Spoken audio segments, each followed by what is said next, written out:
Hi, today I would like to present OpenBow. It is a fork of a HashiCorp Vault and allows you to store credentials inside the same way like HashiCorp Vault is doing.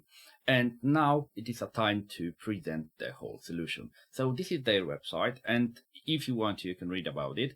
But believe me, don't waste your time. Instead, go here, and this is their repository. And you can see that you have to build OpenBow from the scratch just using make. So yeah, you are compiling it, and that's the reason I had to figure out how to make it work for you, because believe me or not, it is a time-consuming task. So I just decided that I will write a bash script and I will provide you a tutorial that will explain everything step by step. So if you're curious how everything is working, just, take your time, read the whole configuration here, because everything is explained in this tutorial below, so you can read about it. And now we will not waste time anymore. So I would like to explain just two things. The first thing is that you have to use the just a bash script. So it is located here. This is my repository. This is the openbow.sh file. So you just need to go here, and you can read it, and you can find out how it is working, because I added some comments. So I will try to explain during the whole process when it will be just running. But the first thing is this. So use this bash script, and then you have to just replace a pattern, because inside of it there is a pattern IP address or URL. So this is the step number 2 that you need to understand. If you want to use IP address, just replace it with your IP address. So in my case, it's just a 10.10.0.126. And if you want to work with a domain, for example, I don't know, openbow.example.com, then replace it this way. But one additional thing needs to be done. So if you will scroll down a little bit here to the section where there is a OpenSSL configuration file, openssl.cnf, you have to add, instead of the IP address in the cn equals the domain name. So here you add, in this case, openbow.example.com, and then leave the IP address as it is, and add below an entry DNS equals, and then the openbow.example.com. So yeah, if you have no idea how to make it work, you can just look for the information in the Google, or you can ask ChatGPT, Cloud, or Gemini. I don't know what you're actually using. I mean, it can be even Perplexity. How to create a proper OpenSSL for a domain. So you can even give this example and ask what kind of DNS entry should be added in this section, alt names, alt_names. Yeah, and it will give you an answer. So yeah, you will be able to just figure it out. And so what you have to do after downloading my bash script, you have to edit it and just add this DNS entry in the configuration file. So I will show you where it is located. So do not waste the time anymore. I'm just running the virtual machine. I call it Bow, and it is exactly this one. So I will clear the screen now. And what I'm going to do, I will be just using the best method in the world. Just kidding. Copy paste. So you have to just exactly copy the whole part, and now go to the command line and just paste it here. And it is located. And now it is a time to teach you some things. And so openbow.sh. And first of all, IP address or URL. So you can see the pattern is here. And okay, now it is a time to go to the open SSL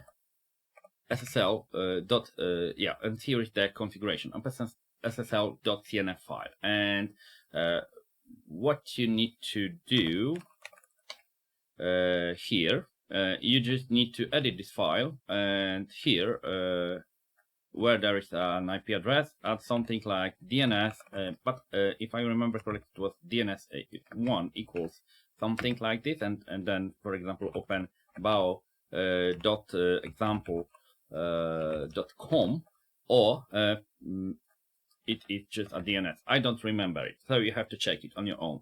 I will undo it, and okay, so fine.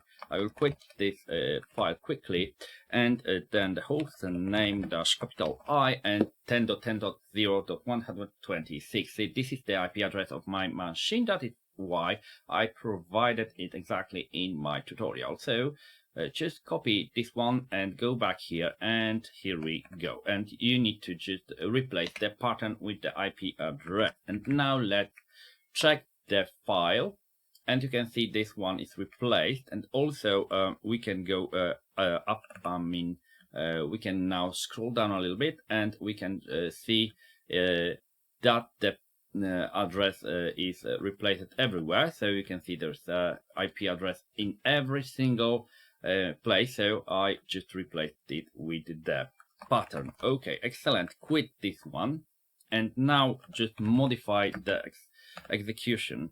So I mean, what I'm going to do, I'm changing permission of file and making it executable.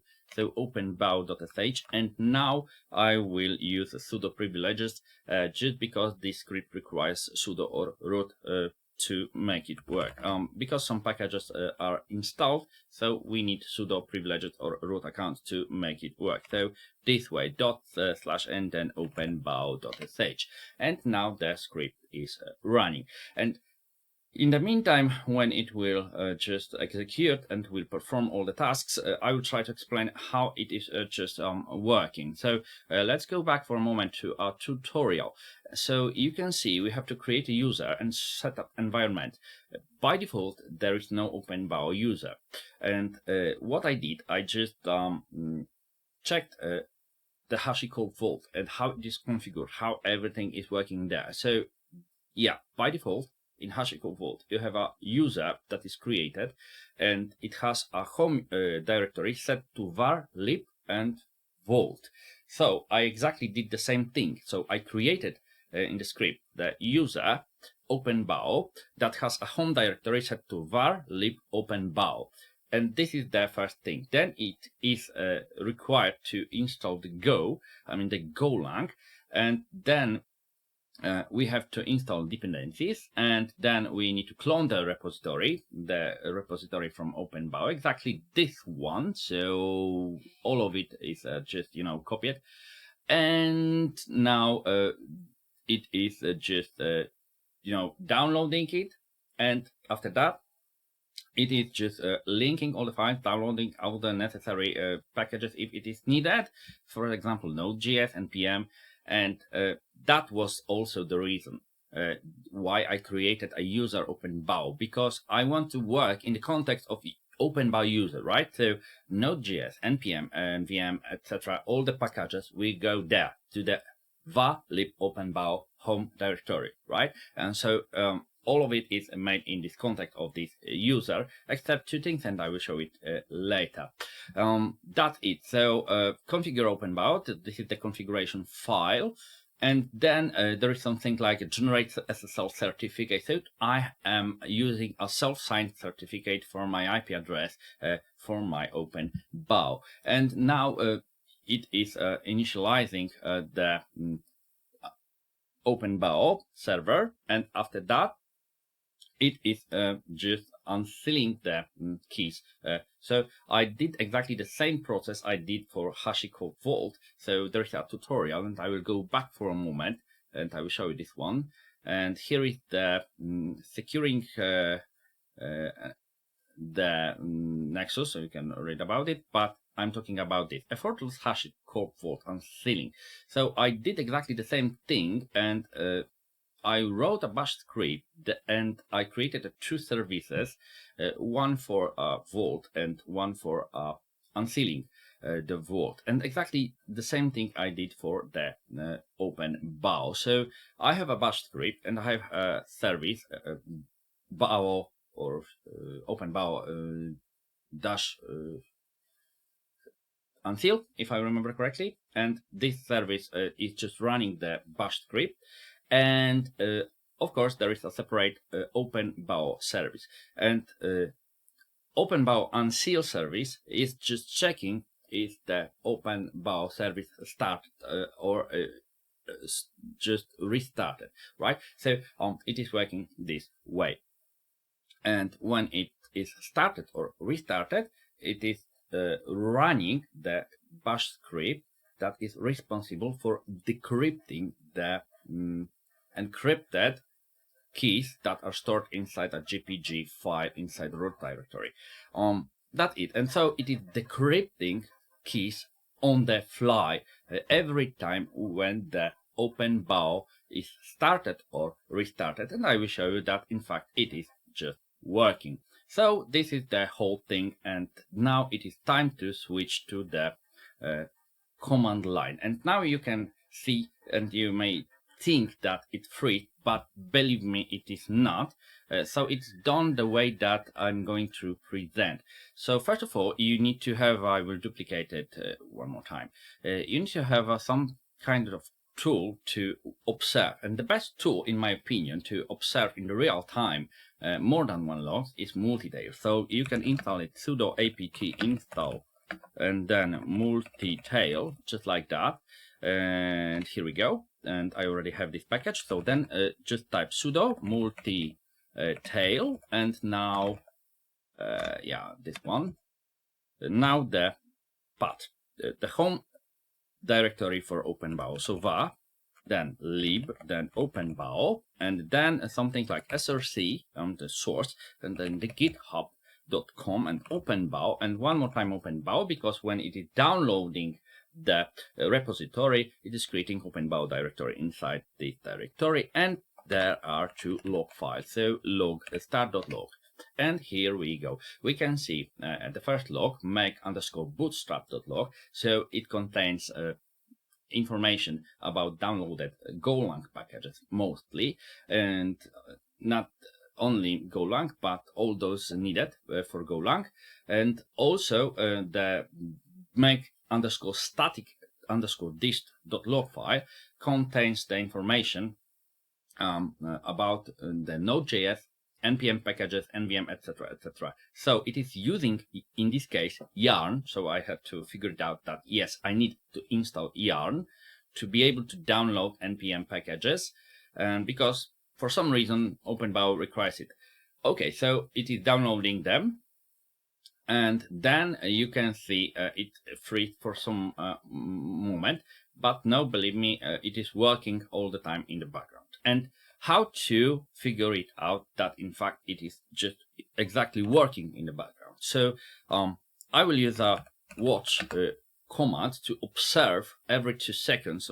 Of course you can change this value the way you want, but by default 2 seconds refresh the command df then dash k capital T and H and now 2 partitions var and tmp. Why? Just because in TMP some files are copied there and I don't know recompiled, etc., linked, etc., etc. So some files are just performed actually inside the TMP directory, and then you can observe that the size of the TMP is changing from time to time. Sometimes it takes 1%, then 3%, then 5%, then once again 1%. So it is just doing some tasks in TMP directory, and when some files are already done and they are ready to go, it is moving them from TMP to the varlib directory, exactly to the varlib OpenBow directory, because it is working this way. And you can see that now var is bigger one, right? So more space is consumed here. In use is always 52%, and believe me, it will be even more. And now if I will go back here, and so I have a dot, that means there is a kind of a new information. You can see downloading GitHub, some kind of I don't know even why, mail easy JSON, Go Open API, Golang, JVT, JWT3, and some kind of intern dependency modules, etc. So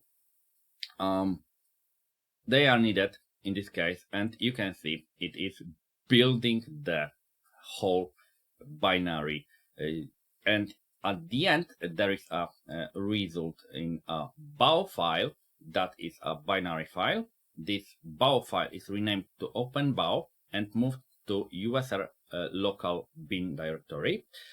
And this OpenBow binary is owned by OpenBow user and OpenBow group because it is working in the context of OpenBow user, because it is using environment configuration file located in varlib OpenBow. And this is something that is working this way. And there is a second file there in USR local bin, exactly the bash script responsible for decrypting the GPG file that stores, contains encrypted keys for OpenBow. And this is the way it works. So it takes some time to, make it work, but it will be done in a moment. 61% in use, and now you can see 10% in use in TMP directory. So we need to just wait a little bit, and it will be done in a moment. It is quite quick task that is just, installing about maybe 10 minutes, maybe less even. So VA should consume about 66%. I mean, total space consumed by OpenBow should be around 6 gigabytes. And I will show you this. Okay, so almost there. Now you can see still building, but it will be done in a moment. And you will see the result, and it's done. And now let's quickly switch here. And what is done here, so after it did the job, I mean, when it created a bow binary file, then it is just, you see, creating the configuration file, then it's creating for OpenBow, then it's creating configuration file for OpenSSL to generate certificate, and generating certificate in this place, so we can see pluses and dots here. So it means it's creating a certificate, generating it. Then it is updating the certificate actually, and then it's exporting the vault address so into variable. And now you can see there's something like initialize false, because the server starts. So there's a command that checks the status, and OpenBow is running in this place, but then there is an operator in it. So here there is a beginning of this initialization, right? So it is doing it here. Then you can see it is done just because it did it very quickly, so generated keys and also a token. And in this place I'm displaying this token here, and it is also available. It's stored in a file in a root directory called token.txt. And I will show you this in a moment. And now you can see it's creating services for OpenBow and OpenBow Unseal. And let's do the show. So system now with sudo, of course, sudo system ctl, and then status the OpenBow.service, and it will show you that the vault is unsealed. And now let's switch here, and I will quit this one, so we can see 66 in use. Okay, so cd var lib and then OpenBow, and let's do this sudo du-h and dot. So it will try to show you 6 gigabytes in total this directory consumes. So yeah, OpenBow takes a lot of space, but it is a fine thing in my opinion. And now I will go to the root directory. Maybe I will switch to sudo-i to root. Sudo display, and fantastic. So let's cut the token.txt, and this token is located here, and also lslah to show you that we have a vault unsealed key GPG. So there are our keys stored in GPG file. They are encrypted. So the bash script located here, cd usr local and now bin directory and list this way. So we have until OpenBow sh file. So cut this file just for a moment. And this one is responsible for decrypting the GPG file located in root directory where we have our keys. And now also we have OpenBow binary, so we can use less commands to try to OpenBow to see that it is a binary. Hit Y on your keyboard and you can see this. Now hit Q on your keyboard to quit the ls command. So yes, it is a binary file, and you can see owned by OpenBow user and OpenBow group. Excellent. So now let's quickly switch to the root directory, and here we go. And one more time, list the content just to show you that we have our token here, Vault Unseal keys here, and we have everything that is needed exactly in this place. So now it is the final thing to show you. I will use multi-tail, so without sudo I'm root, so multi-tail and then var log, and there is a file unseal the OpenBow log, and we can see this thing here. And I will quickly switch here, and I will quit this one, and sudo, because I'm Adrian user, and then lslaH. I just want to show you this var and then log and then unseal OpenBow. It's owned by OpenBow user and group. So this is I think the way we work. So yeah, we have this log here. So it shows you that it is sealed, and we have actually 1, 2, 3, 4, and 5 lines. So starting unseal, then waiting for OpenBow. OpenBow is sealed, unseal keys decrypted. So we know exactly in this place that our bash script is working and is decrypting GPG file, and OpenBow unsealed successfully. And now it is a time to let's stop the OpenBow service, and it will not react because what? It is just waiting for restart or start only.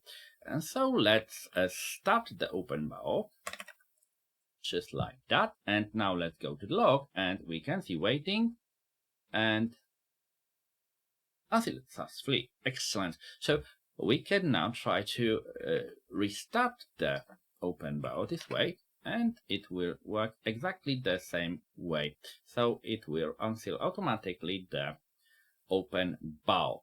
This is everything in command line. And now it is a time to go back here, and let's check one thing, and we will 10.10.0.126 and then colon if I remember A200, and it should work. Okay, HTTPS is required, HTTPS like that, and now advance, and now accept the risk and continue. And you can see the OpenBow is unsealed, so it's waiting for the token. So we can go back for a moment here and here. Okay, so I will just use this one, sudo cat then root and then token.txt, because I want to copy the token that was generated. And now I will go back quickly here and I will paste it here, and you can sign in. It is working. So OpenBow allowed us to log in into the vault, and now we can see we have something like command line if you want to use it, or we can click here, for example, create a secret, or we can create a new group. It depends on our need, and I will just record a separate lesson about Vault at all. So I will teach you how to use Vault, and I will try to compare then Vault and OpenBow, and so you will see some difference maybe. But this is a fork, so basically all of those stuff should be exactly the same. Okay, fantastic. And now you can see also there's an access, policies, etc., etc. So you can even click enable new engine. So there is a Kubernetes, TOTP, all the stuff that are here. Okay, fantastic. So I will click the icon and I will use option logout. So yes, it is done. And there is one thing that left, and I am talking about configuration of GitLab. So this is connected with lessons that I was previously recording, and just want to show you this. And if I will go to here and I will go to secure secret management using HashiCorp Vault with GitLab CI/CD, you can just read this tutorial and watch the video, so you will see the entire walkthrough process. I explained here how to use Vault, so I'm going to do exactly the same thing in OpenBow. So I will create in the future a video AWS user and Argo CD user, and also I will create a separate user for Nexus server, and I will put everything into OpenBow. And then what you have to do two things here in GitLab when you're using OpenBow. The first thing is quite easy, so you have to go to the project, then you need to be a maintainer or owner of the project to be able to see settings section, because without this kind of privilege you will not be able to see this.